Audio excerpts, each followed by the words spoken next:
one cared about the WNBA when women of a certain color were beating up and bruising each other, because it's been happening since the league's inception. We have this star, this person that people love. They want to protect her. So now the new fans and the new analysts and the new people have so much. You'd think the WNBA would celebrate having its biggest star ever. Instead, they're letting her get hammered on the court, while the woke brigade turns her into a political punching bag. Caitlin Clark's only crime is being great and not fitting their race-obsessed agenda. And now, their plan is blowing up in their face. Underage women. I just want to repeat what I also tweeted today. Everyone knows what's happening here.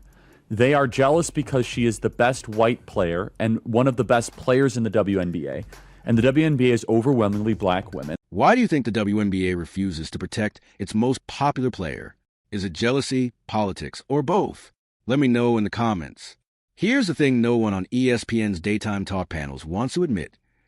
Caitlin Clark is the best thing to happen to the WNBA in decades. Period.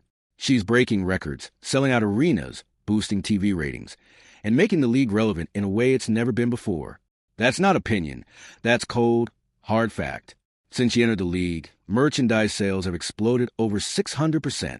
Subscriptions to the league's app jumped more than 400%. The Indiana Fever, her team, has tripled in value. That's not just star power. That's league-changing economics. And yet, the league acts like she's disposable. Why? Because in the WNBA's political pecking order, Caitlin Clark doesn't check the right boxes. Maybe even 75% black. It might even be higher than that. That they're sort of just in their anger at her because she's straight and white and a little prettier than some of the other girls. That is literally what they're saying. Yeah. She's white. She's straight. She's from the Midwest. She doesn't spend her post-game pressers pushing the latest woke cause. She's here to play basketball, not to audition for a CNN panel. And that's a huge problem for the activist class that's been running the WNBA's culture for years.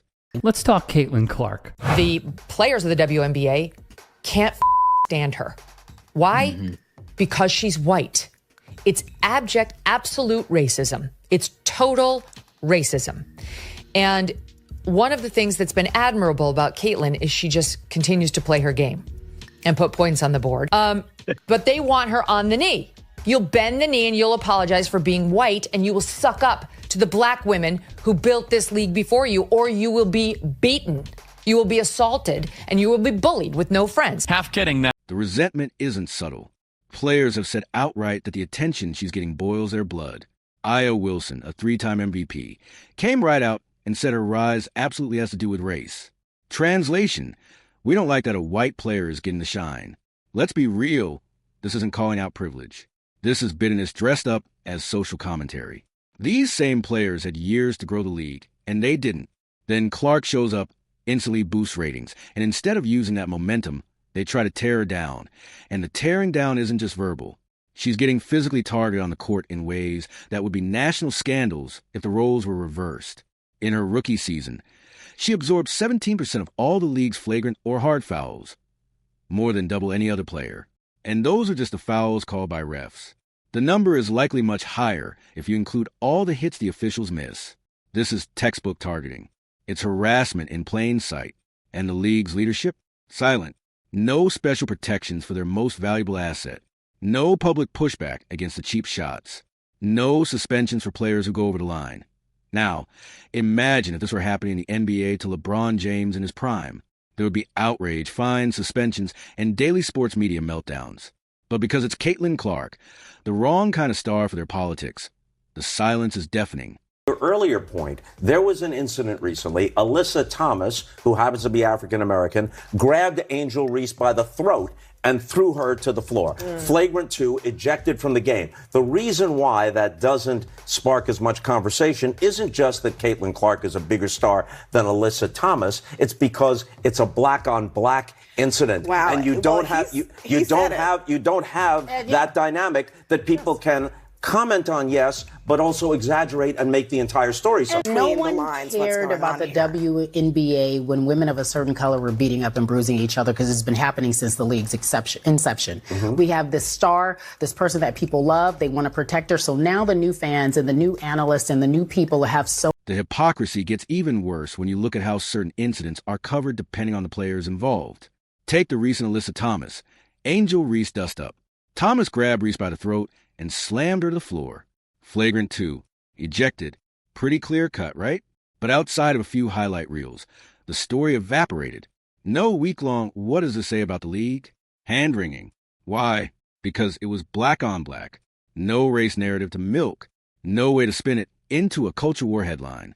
So the woke sports press ignored it. Now, put Clark in Reese's place, and you already know the script. White privilege think pieces, panel debates, and social media hashtags everywhere. And the sad part? It's not even about protecting players. It's about protecting narratives. The WNBA's activist wing has spent years building the league's identity around progressive politics. That's their brand. So when a player comes in and changes the conversation to, basketball, they see it as a threat. And make no mistake, Caitlin Clark's rise is a threat to the woke status quo. She's proof that you can grow the game without making it a political rally. She's proof that fans will show up for skill, not slogans. And that terrifies the people who built their careers on making everything about activism. The left-wing media, instead of admitting this, has started trying to hijack her story. They twist her treatment into a narrative about privilege and context, all while conveniently ignoring the very real racial bias against her. Because here's the truth. If a black player were getting targeted like Clark is, they'd be calling a hate crime. Instead, they frame Clark as some kind of ungrateful newcomer who owes the league's veterans a bow and a thank you speech. And if she doesn't play along, well, then the message is clear. She's fair game. Be carried out by the federal government. All of these things are things that has the eye of the administration. As you know, Molly, it ain't just sports that I'm doing. I'm doing a lot more than sports. I am not guessing on this. I didn't go on my show and just bring it up for no reason. I happen to know a few people who have said this is something that do not be surprised if President Trump speaks on eventually. And if that man decides that this is something that can feed his base, that can ingratiate himself with that kind of audience that is protective of a Caitlin Clark and what she stands for and what she represents, and they come to a conclusion that they believe she is being unfairly treated. This is where the Wall Street Journal op-ed from Sean McGlynn comes into McGlynn, who's worked in government and understands how Title VII of the Civil Rights Act works, called out the league for fostering a hostile workplace for Clark. He laid out the numbers, the targeting, and the league's inaction. And what was a woke response? Mock him. They laugh at the idea of civil rights applying to Caitlin Clark. Because in their worldview, civil rights are a political tool, not a principle. They don't believe in equal treatment. They believe in narrative-approved treatment. The backlash to McGlynn's op-ed was predictable. The same left-wing sports bloggers and Twitter warriors who pretend to care about equality suddenly lost their minds. They mocked the idea that Clark could be the victim of a hostile work environment. They sneer at the thought of federal investigation because to them, civil rights is a card you only play when it helps their side, and their hypocrisy is laughable. These are the same people who will scream about workplace safety when it's a corporate office not providing ergonomic chairs, but a professional athlete taking elbows to the face and getting thrown to the ground multiple times a week? Nope. Apparently, that's just part of the game, at least when it's the wrong person on the receiving end. Stephen A. Smith, to his credit, was afraid to point out the obvious. He called it jealousy. He admitted there's resentment toward Clark because of what she represents. And he's right. Clark represents the idea that merit, performance, and fan interest matter more than skin color or political messaging. That's an unforgivable offense in the current woke hierarchy that LeBron James even weighed in, saying, "It's weird that grown adults are actively trying to stop a young player from succeeding." When LeBron, a guy who has no shortage of his own political baggage, can see how ridiculous this is, you know the problem is obvious. So why isn't the WNBA doing anything about it? Simple. The people running the show are more interested in protecting their activist image than protecting their star player. They've spent years painting the league as a social justice platform. If they start cracking down on behavior targeting Clark, they'll be accused by their own activist allies of protecting privilege. And they can't risk that it's cowardice disguised as progress. And it's exactly why their big moment with Clark is slipping through their fingers. Meanwhile, the left-wing media is doing its usual thing, spinning like crazy. They'll acknowledge that Clark gets fouled a lot, but then immediately pivot to context. They'll bring up old WNBA legends who paid their dues and suggest that Clark hasn't earned her place yet, as if tripling a team's value, breaking viewership records, and dragging the league into mainstream relevance isn't earning your place. And here's the kicker. The same journalists trashing McGlynn for suggesting a civil rights investigation are the same ones who cheered when the federal government got involved in the NFL's concussion problem. They're the same ones who back congressional hearings over steroids in MLB. But when it's Clark, suddenly they're above that kind of intervention. Why? Because a fair investigation would expose the ugly truth. The bias isn't just in the stands. It's on the court, in the locker rooms, and even the league office. Let's not pretend this is just hard-nosed basketball. This is targeted hostility. Players aren't just trying to stop Clark from scoring. They're trying to humiliate her, intimidate her, and send a message. You don't belong unless you play our game on and off the court. And by our game, they don't mean basketball. They mean the political game, the kneeling, the hashtags, the public statements, all the rituals of woke sports culture. Clark isn't playing that game, and that's what makes her dangerous to them. The funniest part? The woke crowd can't even agree on their talking points. Some say Clark gets attention only because she's white, implying she's not actually that good. Others admit she's great, but claim she needs to be humbled. And some just stick to the she's privileged script and ignore her stats altogether. It's like they're throwing every possible angle at the wall, hoping one will stick. But here's the problem for them. The public isn't buying it. Fans can see the targeting. They can see the cheap shots. They can see the double standard. And unlike the insular Twitter echo chambers, real fans don't care about the woke narrative. They care about fair play and great basketball. And that's where the instant regret part comes in. By letting the jealousy and politics take over, the WNBA is burning the very bridge that could have carried them to bigger audiences and more money. Instead of building Clark up, they're letting her be treated like a tackling dummy. Instead of capitalizing on her star power, they're letting petty grievances dictate the story. They think Clark's fan base is just going to shrug this off. They're delusional. Her supporters aren't just casual viewers. They're loyal, engaged, and vocal. And they're not going to keep pouring money into a league that can't even protect its marquee player. McGlynn's call for federal involvement isn't as far-fetched as the woke crowd wants you to believe. Title VII of the Civil Rights Act covers hostile work environments, and professional sports are still workplaces. If the evidence shows that Clark is being targeted because of her race and the league is ignoring it, then yes, that's a civil rights issue.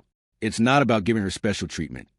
It's about giving her the same treatment anyone else would get if the roles were reversed. And let's be honest. If a black rookie in the NBA were getting fouled at twice the rate of his peers, with players openly talking about race as a factor, the investigations would already be underway. The press would be running think pieces about systemic bias in the league. Sponsors would be threatening to pull out unless changes were made.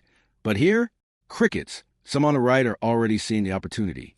Stephen A. hinted that if Trump spoke out about this, it would become a major political story. And you know what? He's right.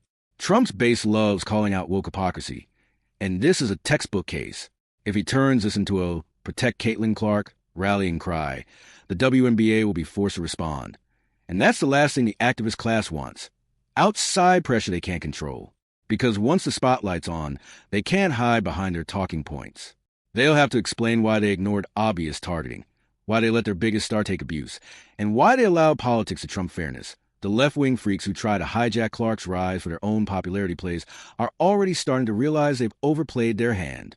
Instead of making her a symbol for their causes, they've made her a symbol of their hypocrisy. Instead of humbling her, they've hardened her fan base. And instead of controlling the narrative, they've handed it to the very people they wanted to shut out oh, here's a reality check. Caitlin Clark doesn't need the woke seal of approval. She doesn't need to bend the knee to the activist players or parrot the league's political messaging. She's winning where it matters, on the court, in the stands, and in the numbers. And every cheap shot she takes just proves her point and exposes if the WNBA leadership has any business sense left, they'll stop letting petty politics dictate how they treat their biggest star. They'll clamp down on the targeting, level the playing field, and let Clark do what she does best, win games and grow the sport. Because if they don't, they'll lose more than Clark. They'll lose the fans she's brought in. They'll lose sponsors who don't want to be associated with bias and hypocrisy. And they'll lose the one golden opportunity they've had in decades to take the league to the next level. But knowing how deep the woke rock goes, I'm not holding my breath. Caitlin Clark isn't the problem. She's the proof the WNBA's politics-first playbook is broken. And every foul they ignore, every double standard they defend, just makes more people see it. If you agree it's time to protect skill over slogans, hit like, subscribe, and drop your thoughts below.